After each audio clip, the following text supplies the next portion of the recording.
Dahil wala kaming pasok na iyon, ay tuturuan ko si Mrs. mag-practice. Mag-practice, magpasabit. Mag-drive pala.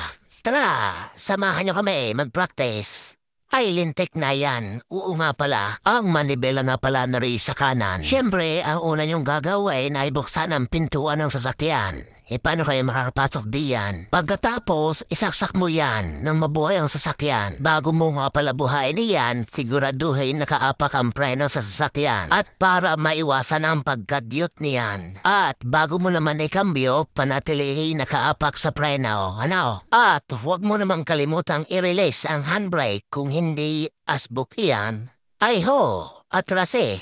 At bago ka naman umabante, ugaliing lumingon sa magkabilang kalye para naman maiwasan natin ang aksidente. Ay ho, atrase. At si Mrs. naman ang dadali. Tingnan natin kung maalam nga are.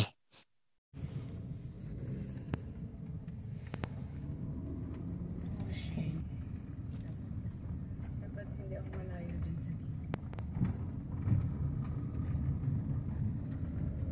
grabe, konting ano lang, grabo. No?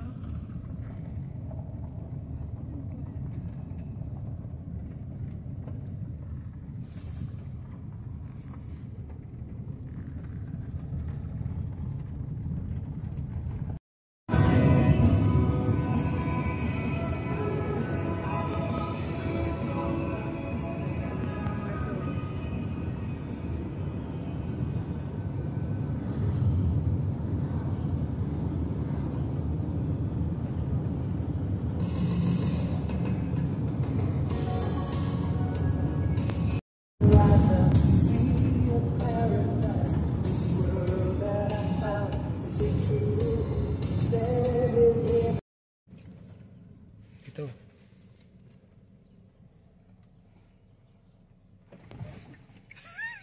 Anong gagawin? Anong gagawin?